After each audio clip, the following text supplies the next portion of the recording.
লো confident, low self esteem, introvert হয়ে বেঁচে থাকাটা খুবই কঠিন। তোমার সবসময় মনে হবে যে হয়তো আমার দ্বারা সেটা হবে না, আমার দ্বারা এটা হবে না। মাথাতে নিজেকে নিয়েই ডাউট কাজ করবে সবসময়, সেলফ ডাউটের মধ্যেই থাকবে সবসময় যদি তোমার কনফিডেন্স লো থাকে। এবার দেখা যাবে এটার জন্যই হয়তো তুমি কোনো কাজ খুব ভালোভাবে করছো, সেটাতে হয়তো সাকসেসও পাচ্ছ, কিন্তু তুমি ক্রেডিট তার পাবে না। হয়তো তোমরা দেখেছো অনেক সময় তোমাদের অফিসে বা স্কুলে যে কোথাও, তুমি হয়তো কাজটা করেছো ভালো করে, কিন্তু ক্রেডিট তোমার কোনো বন্ধু নিয়ে চলে গেছে। কেন? হয়তো সে খুব ভালো কথা বলতে পারে, তার হয়তো কনফিডেন্স হাই আছে, সেই কথা বলার জন্য, কনফিডেন্সের জন্য সে হয়তো ক্রেডিট নিয়ে চলে যাচ্ছে, তুমি পাচ্ছ না, তুমি ক্রেডিটটা পাচ্ছ না তোমার কাছে। লাভ লাইফের ক্ষেত্রেও একই জিনিস ঘটছে। তুমি কোনো মেয়েকে পছন্দ করো, কিন্তু তার সঙ্গে কথা বলে উঠতে পারছো না, বলবো করছো কিন্তু হচ্ছে না। আর দেখছো যে তোমার থেকে হয়তো বিলো এভারেজ কোনো একজন ছেলে তাকে নিয়ে চলে যাচ্ছে তোমার সামনে থেকে। কেন? সে কনফিডেন্সের সঙ্গে কথা বলেছে বলেই সে করতে পেরেছে। আর তোমার মধ্যে কনফিডেন্সের অভাব আছে বলে তুমি করতে পারছো না। তো আরও অনেক রকম সমস্যার সম্মুখীন হতে হয় আমাদের ডেলি লাইফে যদি কনফিডেন্স লো থাকে, যদি একটু আমরা ইন্ট্রোভার্ট হয়ে যাই তাহলে। কিন্তু কোনো নো বিগ ডিল, কোনো সমস্যা নেই। কিছুদিন প্র্যাকটিস করতে পারলেই তুমিও তোমার কনফিডেন্সকে বুস্ট করতে পারবা, হাই নিয়ে যেতে পারবা। আর আমি সেই বিষয়ে নিয়ে চলে এসেছি আজকের ভিডিও। 7টা পয়েন্ট নিয়ে আলোচনা করবো, যেটাতে তোমরা তোমাদের কনফিডেন্সকে বুস্ট করে অনেক উপরে নিয়ে চলে যেতে পারবা এবং একজন কনফিডেন্ট জেন্টেলম্যান হয়ে উঠতে পারবা। সো যদি চ্যানেলে প্রথম এসে থাকো তাহলে অবশ্যই সাবস্ক্রাইব করে দিও, নিচে সাবস্ক্রাইব বাটন আছে, একদম সাবস্ক্রাইব করে দাও। তো চলো শুরু করা যাক।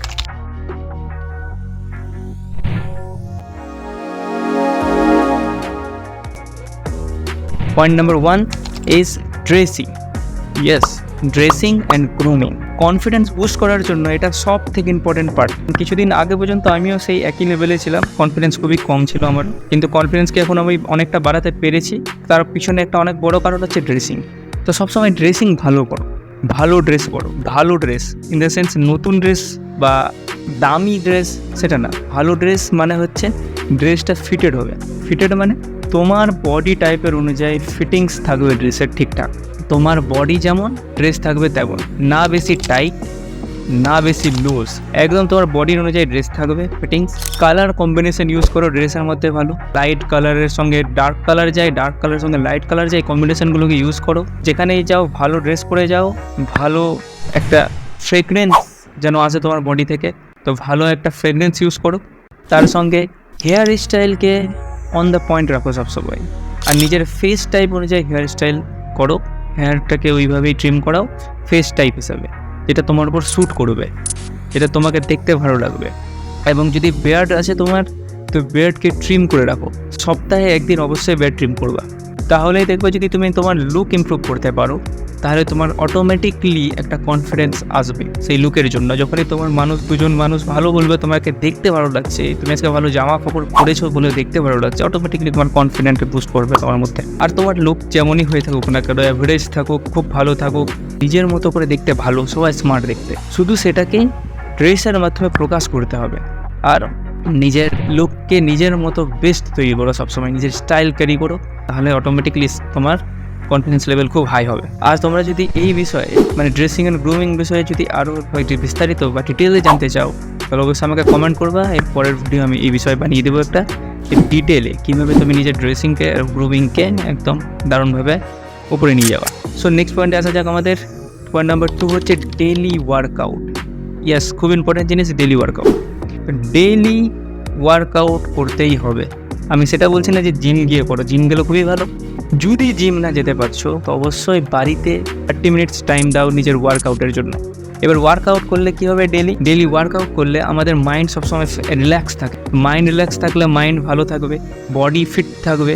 আর বডি ফিট হলে ড্রেসগুলো ভালোভাবে ফিটিংস হবে, যেটা তোমাকে দেখতে আরও স্মার্ট করে তুলবে।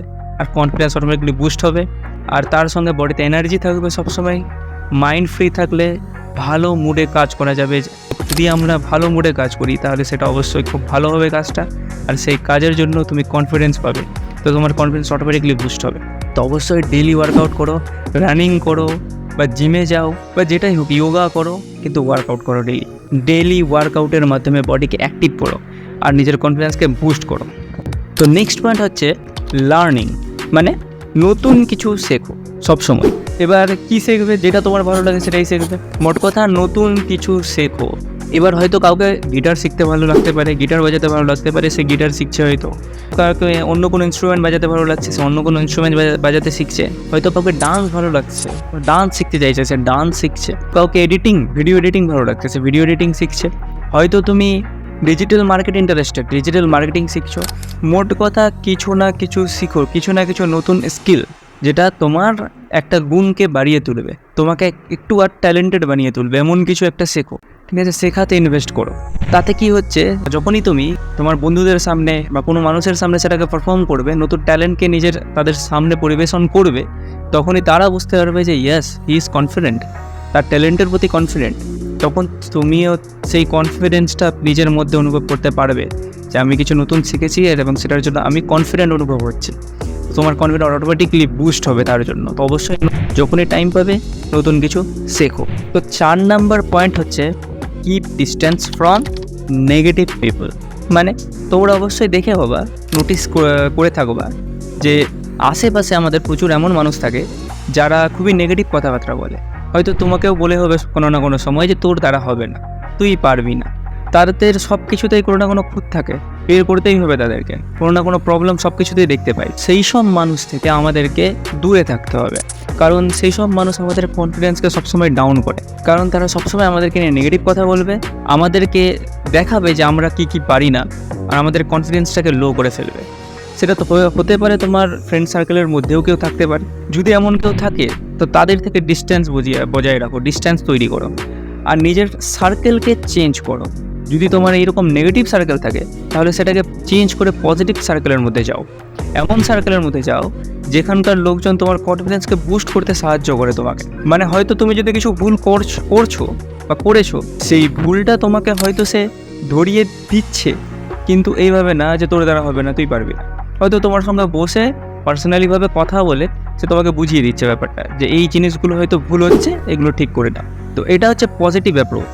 যদি সে পজিটিভ অ্যাপ্রোচ করেছে তোমার প্রতি, তার মানে সে তোমার প্রতি কনসার্ন আছে। অবশ্যই সে তোমার উন্নতি চাইছে বলেই তোমাকে বুঝিয়ে দিচ্ছে যে এই ভুলগুলো করিস না। তো তাদের সঙ্গে থাকো, পজিটিভ মাইন্ডসেট বলে লোকের সঙ্গে থাকো, যারা তোমাকে অ্যাপ্রিসিয়েট করে ছোটো ছোটো কাজের জন্য। এমন মানুষের সঙ্গে থাকো, এমন মানুষের গ্রুপে থাকো, তাহলে তোমার কনফিডেন্স অটোমেটিকলি বুস্ট হবে। তাদের সঙ্গে থাকলে তোমার কনফিডেন্সকে বুস্ট করতে তারা অটোমেটিকলি অনেকটা সাহায্য করবে তোমাকে। কনফিডেন্ট থাকার জন্য আমাদের কনফিডেন্ট আছি সেটা দেখানোটাও জরুরি। এবার কনফিডেন্ট আছি যখন আমরা সেটা দেখাতে পারবো, তখন অটোমেটিকলি আমাদের মধ্যে কনফিডেন্ট বুস্ট হবে। কেন? কনফিডেন্ট আছি আমি যদি দেখাতে পারি, সেটা নকল করি, তাহলে সে নকল করতে করতে একটা সময় আনকনসিয়াসলি আমাদের মধ্যে সেই জিনিসটা চলে আসবে যে আমরা কনফিডেন্টই আছি। তো এটা দেখানোটা খুবই জরুরি। এটা দেখানোর জন্য সবথেকে দারুণ মাধ্যম হচ্ছে বডি ল্যাঙ্গুয়েজ, যেটা আমাদের নেক্সট পয়েন্ট, মানে 5 number point, body language. Body language যদি আমরা পজিটিভ করতে পারি, positive body language in the sense open body language. এমন কিছু মানুষকে দেখতে পাবে যাদের বডি ল্যাঙ্গুয়েজ সবসময় ওপেন থাকে। তারা গিয়ে বিভিন্ন মানুষের সঙ্গে কথা বলছে, হাত পা নেড়ে কথা বলছে, মুখে একটা স্মাইল আছে, সবসময় স্ট্রেটভাবে দাঁড়িয়ে আছে। তেমন মানুষকে দেখে মনে হবে যে ইয়েস, হি ইজ কনফিডেন্ট। চিন সোজা করে দাঁড়িয়ে আছে, ওপেন বডি ল্যাঙ্গুয়েজ, ওপেন স্টান্সে দাঁড়িয়ে আছে, পা খোলা আছে, হাত খোলা আছে, মানে সবাইকে ওয়েলকাম জানাচ্ছে যে ইয়েস, অ্যাপ্রোচ করো, কথা বলো, বা আমি অ্যাপ্রোচ করেছি। মানে অটোমেটিকলি সে একটা পজিটিভ ভাইব ক্রিয়েট করেছে সবার মধ্যে। আর সেই পজিটিভ ভাইব আসছে পজিটিভ কনফিডেন্স থেকে। তার হয়তো যদি নাও থাকে, সেটাকে সে ফেক করছে, মানে নকল করছে। নকল করার সহজ উপায় কি? 3টে পয়েন্ট মাথায় রাখবা সবসময়। এই 3টে জিনিস যদি তোমার মধ্যে থাকে ওই সময়টাতে, অটোমেটিকলি তোমাকে দেখেই মনে হবে যে তুমি কনফিডেন্ট আছো। কী পয়েন্ট? 1 নাম্বার হচ্ছে নিজের সিট দ্বারাকে সোজা রেখে দাঁড়াও সবসময়, ওপেন স্ট্যান্স করে, পা খোলা রেখে। 2 নাম্বার হচ্ছে নিজের চিন, মানে যেটা আমরা আমাদের লিপ বা ঠোঁটের নিচে যে অংশটা থাকে চিন, এই চিনটাকে সমান করে রাখো, মানে মাথা উঁচু করে, এক কথায় বলতে গেলে মাথা উঁচু করে মানে সিট দ্বারা সোজা করে দাঁড়াও। আর 3 নাম্বার আর সব থেকে মোস্ট ইম্পর্টেন্ট পয়েন্ট হচ্ছে মুখে একটা স্লাইড স্মাইল রাখো সবসময়, মুখে হাসি রাখো সবসময়। এই হাসিটা তোমার কনফিডেন্সকে অনেক গুণ বাড়িয়ে তুলবে।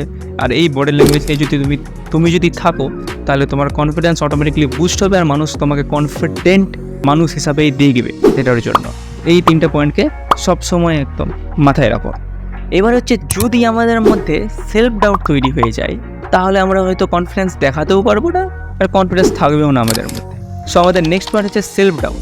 সেলফ ডাউট যেন না তৈরি আমাদের মধ্যে, সেই জিনিসটা মাথায় রাখতে হবে। আমি পারবো তো, হবে তো আমার দ্বারা, নিজেকে নিয়ে প্রশ্ন বিভিন্ন রকম। এর আগে তো আমি করিনি কখনো, এমন অকওয়ার্ড সিচুয়েশানে তো আসেনি, এই জিনিসগুলো ট্রাই করবো কীভাবে। তো এই সেলফ ডাউটগুলো যখন আসবে নিজের মনের মধ্যে, তখন তুমি অবশ্যই করতে পারবা না। আর এই সেলফ ডাউটগুলো অবশ্যই আসবেই মনের মধ্যে, প্রত্যেকটা মানুষের আসে, তোমারও আসবে। কিন্তু এই সেলফ ডাউটগুলোকে সাইডে করে তোমাকে এই জিনিসগুলোকে ট্রাই করতেই হবে, না হলে কনফিডেন্ট হয়ে ওঠা সম্ভব হবে না।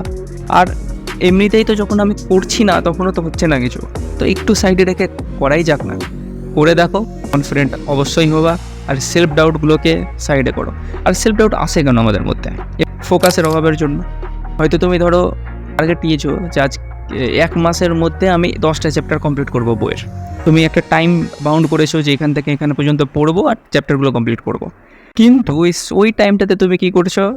বই পড়তে বসছো, কিন্তু মাইন্ড আলাদা দিকে চলে যাচ্ছে, হয়তো সোশ্যাল মিডিয়া বা ফোনের দিকে চলে যাচ্ছে বা টিভির দিকে চলে যাচ্ছে, যে কোথাও একটা যাচ্ছে মাইন্ড, আর তোমার মাইন্ড ওখানে কনভার্ট হয়ে থেকে যাচ্ছে। আস্তে আস্তে হয়তো 1 সপ্তাহ পার হয়ে যাচ্ছে, চ্যাপ্টারও কমপ্লিট হচ্ছে না। আর তখনই তোমার মনে সেলফ ডাউট তৈরি হচ্ছে যে আমার দ্বারা মনে হয় আর হবে না, আমি আর পারবো না। এই ছোটো ছোটো কিছু অ্যাকশানগুলোর জন্য সেলফ ডাউটগুলো তৈরি হয় আমাদের মধ্যে। তো এই অ্যাকশানগুলোকে যদি পজিটিভলি আমরা করতে পারি, তাহলে ডাউটগুলো কমবে। তো সেলফ ডাউট সাইডে করো। তো শেষ পয়েন্টটা হচ্ছে আমাদের সেলফ অ্যাপ্রিসিয়েশন, মানে নিজের প্রশংসা নিজেই করা। এবার এটা তোমাদেরকে বাড়ির টাস্ক বা হোম টাস্ক দিচ্ছি, যেটা চ্যালেঞ্জ থাকলো তোমাদের জন্য, যে এই জিনিসটা তোমরা প্রত্যেক দিন করো। আর এটা বেশি না 2 সপ্তাহ ফলো করো, দেখো তারপরে তোমাদের কনফিডেন্স কোথায় থেকে কোথায় যাচ্ছে। মানে নিজের প্রশংসা করা। কি প্রশংসা? ফেক প্রশংসা না, যে কাজগুলো তুমি ভালো করছো সেটার প্রশংসা করা।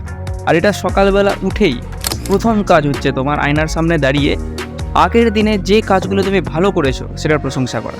মানে হয়তো তুমি ভেবেছিলে যে চ্যাপ্টারটা কমপ্লিট করবো, চ্যাপ্টার শেষ করেছো তুমি, সেটার প্রশংসা করো। ইয়েস, কালকে আমি চ্যাপ্টারটা কমপ্লিট করেছি, ইয়েস আই অ্যাপ্রিসিয়েট ইট। তুমি কোনো ভালো কাজ করেছো না এর আগের দিন, কাউকে হেল্প করেছিল, এটার জন্য নিজেকে অ্যাপ্রিসিয়েট করো যে ইয়েস আমি কালকে ভালো কাজ করেছি। তো অ্যাপ্রিসিয়েশন অবশ্যই করো নিজেকে। যদি অ্যাপ্রিসিয়েশন করতে পারো, তাহলে তোমার মাইন্ড বুঝতে পারবে যে তুমি কতটা ভালো, আর তোমার কনফিডেন্স অটোমেটিকলি আপ করবে, তখন কনফিডেন্স বাড়াতে খুব সাহায্য করবে। তো এই কাজটা অবশ্যই করো। এটা তোমাদের জন্য চ্যালেঞ্জ থাকলো, 2 উইকস চ্যালেঞ্জ। তো এই চ্যালেঞ্জটা কমপ্লিট করো, আর তারপরে আমাকে কমেন্টে জানাবা যে কনফিডেন্স বুস্ট হয়েছে কি হয়নি। তো এই 7টা টিপ ছিল আজকে। 7টা টিপ ফলো করো, আর নিজের কনফিডেন্সকে বুস্ট করো, আর নিজেকে তৈরি করো একদম কনফিডেন্ট জেন্টলম্যান। আর আমাদের চ্যানেলকে সাবস্ক্রাইব করো, আর যদি ভিডিও ভালো লেগে থাকে তো লাইক করো। আর যদি বডি ল্যাঙ্গুয়েজ গ্রুমিংয়ের উপর যদি ডিটেল ভিডিও চাই, তো অবশ্যই কমেন্ট করো। আমি এরপরে এই 2টো বিষয়ের উপর দারুণ ভিডিও নিয়ে আসবো, এটা তোমাদেরকে ড্রেসিং করতে, গ্রুমিং করতে হেল্প করবে, আর নিজের বডি ল্যাঙ্গুয়েজকেও ঠিক করতে হেল্প করবে। সো থ্যাংক ইউ, আর দেখা হবে পরের ভিডিওতে। বাই।